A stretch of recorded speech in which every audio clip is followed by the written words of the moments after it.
Hindi nilang pala mga kababayan si Mrs. Mercado, yung Assistant Secretary, Undersecretary pala, Jumamil Mercado, ang tumatanggap ng allowance mula kay Inday. Yung mga sinasabi ng mga DDS na kaming mga vloggers daw tumatanggap ng generous allowance. Si Inday pala po ang nagbibigay. Hindi po sa amin, kundi sa mga tao niya, namimigay si Inday ng generous allowance. Ito ngayon yung nabulgar sa pagpapatuloy ng hearing mga kababayan ng nagbabagang mga balita at pagtalakay sa mga isyu ng lipunan. Pulsa, opinyon, banat at paglalantad sa katotohanan. Pulsa, what you see is what you get. You decide. Congress, Committee on Good Governance and Public Accountability. O yan po, allowance from the Vice President, Deputy Chief Accountant discloses receiving monthly envelopes with 25,000. Kalahati ng kay Yusek Jumamil Mercado. Kay Yusek Jumamil Mercado po, 50,000 a month.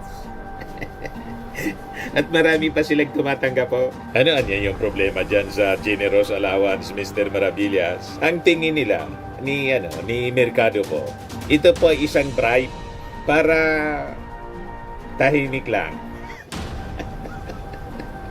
Kaya nga po, hindi niya ginastos. Yung pera, dinonate na lang niya. Hindi lang pala siya, mga kababayan. Depende sa posisyon. Yan yung balita ngayon. Allowance from the Vice President. DepEd Chief Accountant Maria Runa Catalan revealed that she received envelopes containing 25,000 each.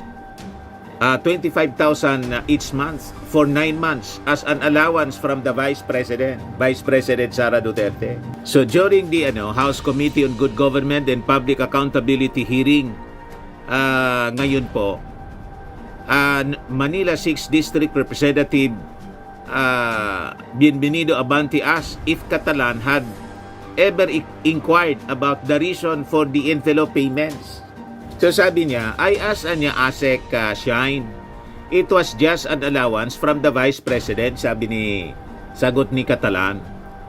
This disclosure follows other revelations regarding monthly allowances within the DepEd. Ang unang nag-amin, mga kababayan, si Yusek Gloria Jumamil Mercado. 50,000 daw yung natatanggap niya. Pero hindi man niya po ginastos. So sabi dyan, in a separate hearing on October 17, DepEd Director and former Bids and Awards Committee Chairman Resty Osias disclosed that he received 4 envelopes in 2023, each containing between 12,000 and 15,000 pesos. Kita ninyo mga kababayan, alam na kung ano ang intensyon, kung bakit namimigay siya ng ganong pera nang walang rason mga kababayan. Para tahimik lang. Kaya kita po ninyo yung paggastos po ng pera ng confidential funds, pati ng regular funds. Problematic po. Pakinggan natin yung porsyon, mga kababayan, ng hearing kanina. But before that, click subscribe muna dito sa ating YouTube channel and hit the notification bell para lagi po kayong updated sa mga kaganapan dito sa ating bansa. Like and share na rin po ninyo ng ating video. At wag na rin po ninyo na skip yung ating mga commercial ads para tuloy-tuloy lang ang pag-unlad ng bagong Pilipinas. So balikan natin yung ating kwento. Pakinggan natin yung porsyon ng hearing kanina po. Realize your accountability on this and consequence of what you did, Ms. Catalan? Yes, Your Honor. I would like to ask once again, were you requested or were you pressured? I was requested, sir. You were requested. You were not pressured at all.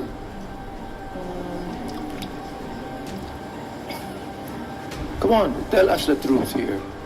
I was requested, sir, in a nice way. Thing is this, you received an envelope 9 times, am I right? Yes, Your Honor. Is that not a form of pressure? Honestly, sir, the first time I met or I talked with... Have you ever asked why are you being given an envelope? Yes, sir. I asked her, but What was the answer? it's just an allowance from the Vice President. Was that? It was just an allowance from the Vice President. Actually, I Is asked that? allowance. Click subscribe muna dito sa ating YouTube channel and hit the notification bell para lagi po kayong updated sa mga kaganapan dito sa ating bansa. Like and share na rin po ninyo ang ating video. At huwag na rin po ninyo na skip yung ating mga commercial ads para tuloy-tuloy lang ang pag-unlad ng Bagong Pilipinas. Sa mga nagana po ng malinis and spacious fitness gym, pumunta lang po kayo sa aming Colossal Fitness Gym. We also offer Grab Car Rental with our brand new 2023 model ng Toyota Innova. We also accept booking for those who are planning to travel via PAL, Cebu Pacific, and other airline companies, local and international, and bills payment for Meralco Bills, Aleco Bills, PLDT, etc. Ang Colossal Fitness Gym is located at 3rd floor Security Bank Building, Lanco Business Park, Legazpi City, Albay. For inquiries, look for Gilon Maravillas, contact number 0966-802-0949. Yan po yung aming Innova. Lagi na pong matao sa amin.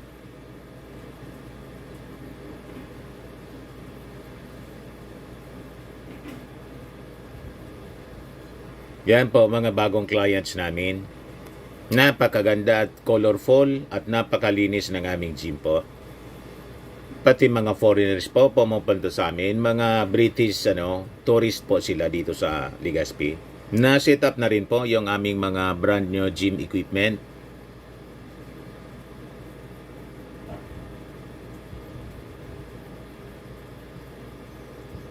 May treadmill na rin po kami. Ito naman po yung bago naming product na binibenta online. Eye Glow Serum, whitening po siya. Tingnan ninyo yung epekto sa aking anak na architect before and now. Yung mga inquiries po ninyo, dumiretso na lang kayo sa kanyang Facebook account, Riz Maravillas. Ito naman po, Firmax Firming and Lifting Cream, pinapahid po sa mga pulses in affected area. Mainam po sa paninigas ng mga kasukasuan. Ito naman po, Automax Radiant Serum. Sa mukha naman yung application, anti-aging po siya. You will look 10 years younger than your age. Sa mga cancer patients naman po, baka lang gusto ninyo itong itry. Neng siya red mixed fruit drink. Hindi mo po siya gamot, food supplement siya. Kaya lang, gawa siya mga kababayan sa goji berry. Yung goji berry may anti-cancer properties. O ngayon, yung mga inquiries ninyo, dumiretso na lang kayo sa aming messenger sa Facebook para masagot namin agad. Ayos pa? Ayos na ayos niya, Mr. Maravilla. Is that liquidated or is that recorded or is just given to you? Because it's a bit different when you say allowance and it's just an envelope given to you. Am I right? Sir, the first time I received it, I honestly asked Shine, Ma'am, is it part of the confidential fund? Sabi niya, no. It was just an allowance from the Vice President. So, for me, honestly, I received it knowing na it was not part of the Who gave you confidential Who gave you the envelope? fund. ASEC, Sunshine Fajarda. Who requested Yung you tumakas na po, to si sign Fajarda, the lumarga pa counting Amerika, It kahapon. was also ASEC Shine Fajarda. Therefore, if it was ASEC Fajarda Oh, si who Lopez pala yun. requested you Yung as umalis. you said to sign, and she is also the one that gave you the envelopes, would you not think that it's a form of pressure on your part? Come on, but please tell us the truth here. Because Luca, I think you know what I mean, isn't it? I do not think that you are going to receive envelopes from the same person that requested you without you realizing the pressure of signing it. Ms. Catalan. Your Honor, at the first giving of the envelope, I honestly asked ASEC Shine if it is part of the confidential fund. Sabi niya, hindi, this is just an allowance from the secretary. So I trusted her word for that. and without any thinking na it was really part of the confidential fund, honestly on my part. So I received it honestly on my part without any, it was part of the confidential fund. I'm saying this to you because alam mo, talagang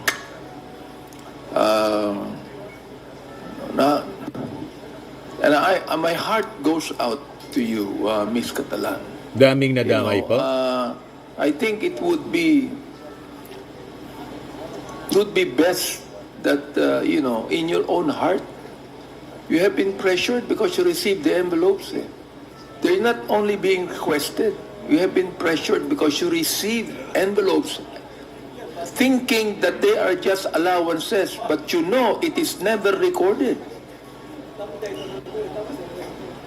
It is not part of the budget that was given to the OVP or the Secretary of Education. It's not part. Did you sign a voucher for it? No, Your Honor. See? I mean, so what I'm saying is this. Those 9 envelopes you received is a form of pressure on your part or on the part of the same person that asked you to sign, Miss Catalan.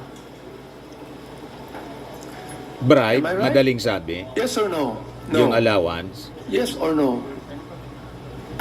Maybe, Your Honor. No, it's not maybe. It's yes, isn't it?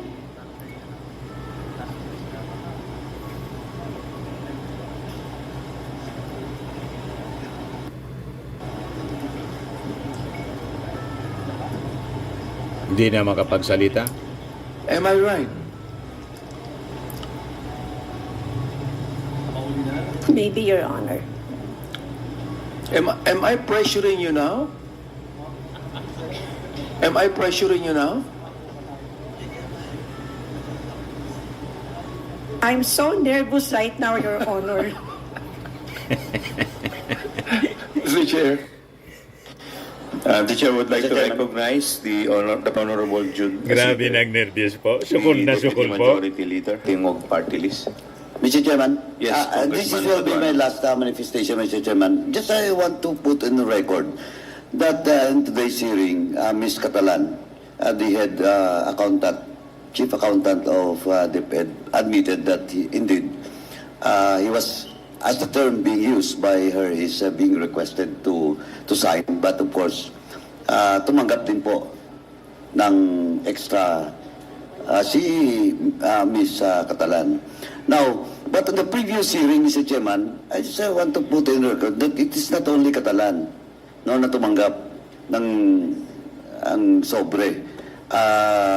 Attorney Resty Oases, Osias also admitted. Now, even Attorney Michael Wesley Poa, nandito ngayon, admitted also, but that was December, only December. But he still admitted that he received some amount from the Vice President. And of course, Miss Gloria Jumamil also, Mercado. Si Ma'am, bit-bit niya pa yung mga sobre, no? Yung original na mga sobre. At nandito ngayon, no? In possession natin. And of course, lahat na to is galing from Miss Sunshine Farda na heya ni BP at the same time asawa nung SDO ng Office of the Vice President in relation to confidential fund. So as of now, apat na po ng mga officials ng Vice President na umamin na tumatanggap po ng sobre galing sa Vice President. Thank you, Mr. Chairman. That's all. Mr. Chair, Congressman Sia Alonso. Mr. I Chair, yield to the senior. Yes, I just have a few with the questions, but I yield indulgence to of, Congressman but I yield to Sia, Chairman. The Chair would like to recognize Congressman Ako. Thank you. Madam Catalan, dadagdagan ko yung pagka-nervyos mo.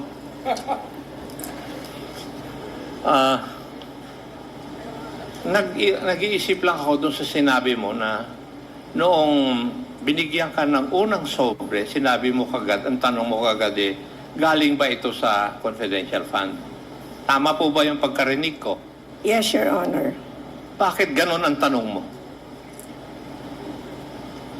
Because honestly, I'm wondering ba't ako bibigyan. And during... Ngayon, It was after honestly, the... nagtanong ka kung bakit ka binibigyan. Ano ang sagot doon sa tanong mo na yun?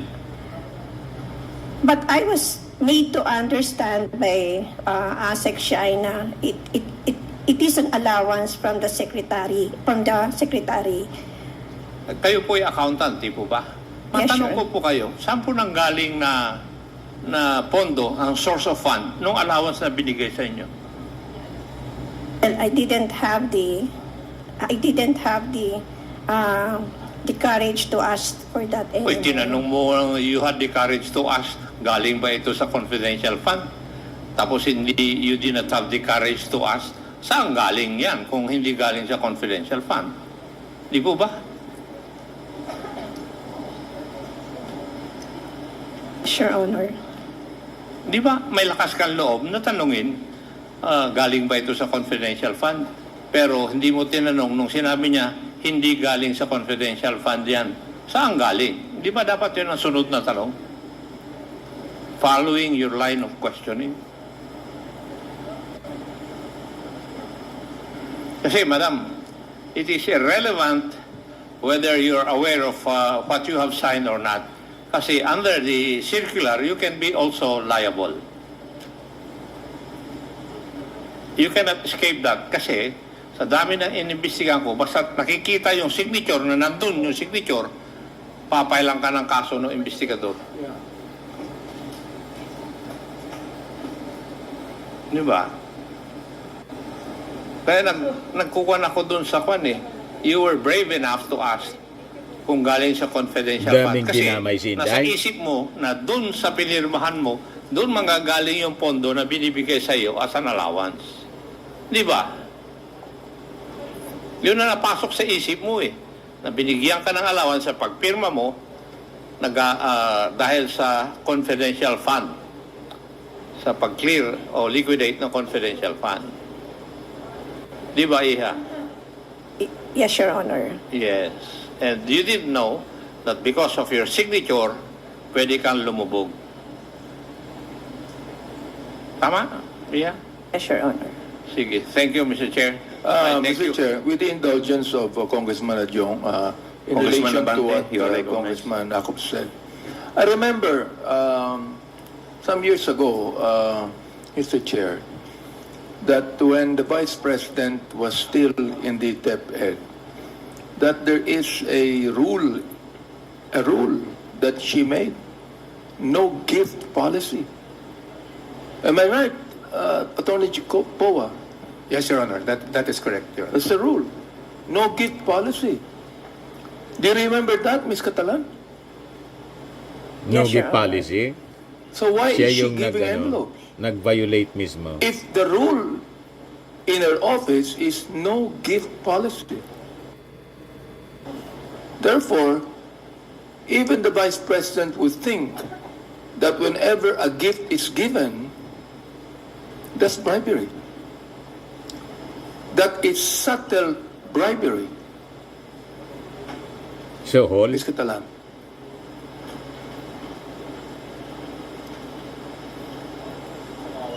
Maybe. Not maybe. Sabi mo sa akin, no gift policy. So therefore, if the Vice President said that there is no gift policy, therefore she is trying to avoid any kind of a bribery or a corruption in his part. Attorney, can you please, do you believe that? Well, yes, I do believe that, Your Honor, because even as OSEC, when I was in OSEC, no gifts talaga kami from anyone. No gifts. No gift policy was in place. So, nakita niyo yung answer ng dating spokesperson ni Vice President, am I right? That's the reason why I'm asking you if you are pressured. Siguro kinakailangan, sabihin mo na rito sa amin You were pressured because of the allowances given to you. Oo. Hindi nyo na kinakailangan Damay-damay na yung po. nagbigay sa iyo eh. Ikaw, Miss Catalan, ikaw po ang accountable dito, ikaw ang kawawa dito. You do not even need to protect those that gave to you the envelopes. Because the fact is this, when the rule in the Vice President's office is no gift policy, she would think that to be corruption. Oh, therefore, yung pagbigay ng allowance sa iyo is actually subtle bribery.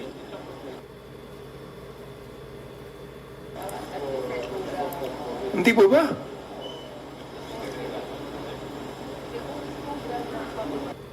But according kasi kay Attorney Shine during that time, it came from the secretary and who was really just maybe he was just grateful dun sa performance namin.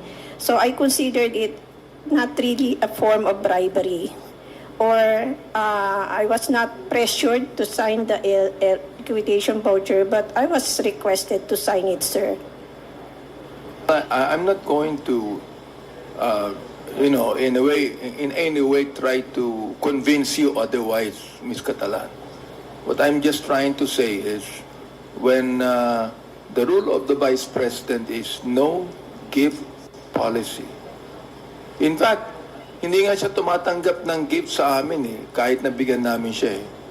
Hindi siya tumatanggap eh. Ngayon, kung siya mismo hindi tumatanggap, ba siya nagbibigay sa inyo? As a form of gratitude. That's your duty, Ms. Catalan. Whether there is no envelope given as a form of gratitude, it's your duty to do your job. Am I right? Yes, Your Honor. That's what I'm saying. Mr. Congressman Sia, you're recognized. Thank you, Mr. Chair. Just like to do some follow-ups on the questions of the chairman. Ms. Catalana, I'd like to know, I think this has already been asked of you, pero I'd like to know, how long have you been working in DepEd? I've been with the department for almost 36 years, sir. 36 years. As a accountant, no, familiar naman po kayo sa trabaho ninyo for the past 3 decades. Alam niyo po yung differences between incentives, bonuses, allowances, hindi ho ba? Yes, Your Honor. And when you say bonuses and all of these categories, merong pinagkukunan po ng pondo dyan, di ba? Nakalaan naman po yan, no? Yes, Your Honor. Can you enlighten me po, because according to your responses, you treat this regular, I don't know how to label it, but as a gift, no? Just for the lack of a better term, kasi hindi mo po ma-pinpoint kung saan talaga galing yon. Pwede niyo po sabihin, clarify sa amin kung based on your experience, kasi alam naman po natin may mga bonuses yan, di ba? Sa mga regular employees. In fact, before the end of this year, mayroon talagang bonus packages yan binibigay. And mayroon namang incentives, no? Can you at least distinguish based on your work, job description, on how you appreciate the differences of this? Pag sinabi mo pong allowance, saan regular na kinukuha na pondo yan? Normally, sir, pag regular po siya at saka yung normal siya sa appropriation or standards appropriation sa personal services ng agency. Okay, sa personal services. Pag sinabi niyo pong mga incentives dun sa mga empleyado, because I believe there are also some employees who have, gone beyond what is expected of them, exemplary yung kanilang mga tinatrabaho, kaya nabibigyan sila ng incentives doon. Meron din ho kayong ganyan, at saan po nakukuha din ho yan na category?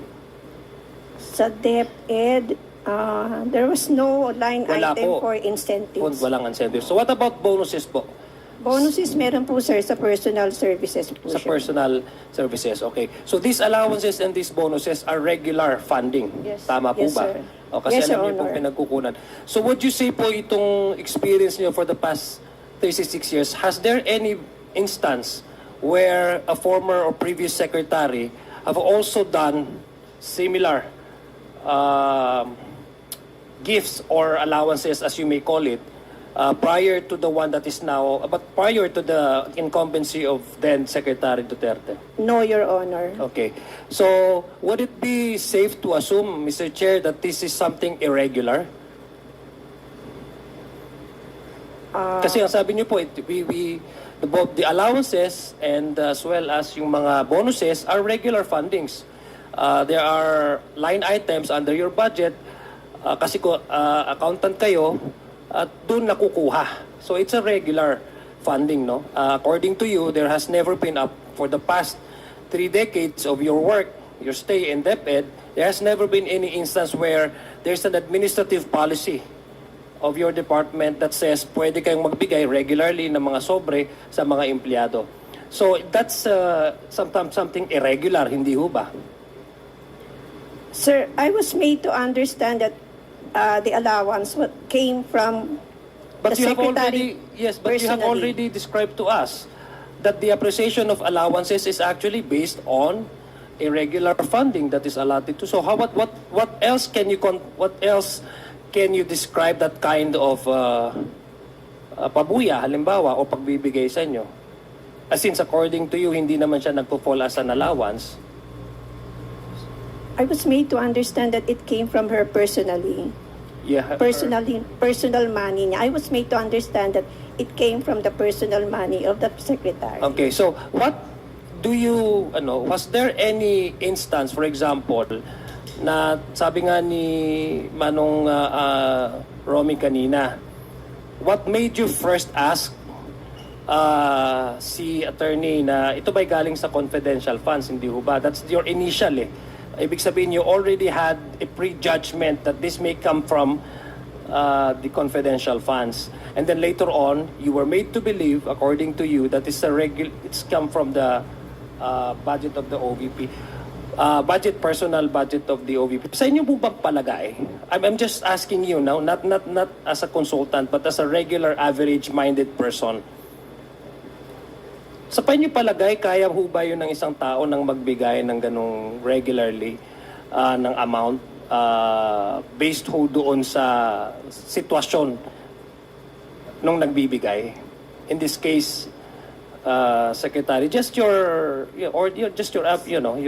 Sa akin, sir, kasi kaya naman niya kasi malaki naman sweldo ng secretary. Okay, so ang palagay niyo doon doon sa inyo napupunta yung kanyang, sa palagay niyo yun? Yun, sir, honestly. Yun ang palagay ko. Kaya I was made to understand that it came from the personal money of the secretary. Okay, so gusto ko lang pong malaman na Ms. Catalan, how often did you receive these funds? I mean, this Monthly. Monthly, so ilang months po kayo nag-receive ng ano? February to... So when did it start? When did it start? Kasi sinabi nyo confidential fund. When did it start? When the confidential fund was requested? When was the confidential fund requested again? The first issuance of the confidential fund was around February. So when did you receive the allowance? After the release of the cash. Okay, so that made you think Yes, that it's a confidential. yes. But prior to the confidential fund, you were never received any. No, Your Honor. Okay, so hindi mo masasabi na galing personal money niya yun. Again, I trusted. Yeah, but you said, Ms. Catalan, that you made to understand that it was malaki naman ng sweldo niya. So bakit nung umupo siya, hindi na siya nag-start magbigay? Bakit nag-start siya magbigay nung first na na-release na rin yung confidential funds? I think that's what made you think that it's part of the confidential funds. Again, Mr. Chair, just a manifestation na sabi nga, it's something irregular. It does not happen, no? In the previous, it did not happen prior to the release or request of the confidential funds. That would be all, Mr. Chair. Thank you very much. So maraming dinamay mga kababayan si Inday.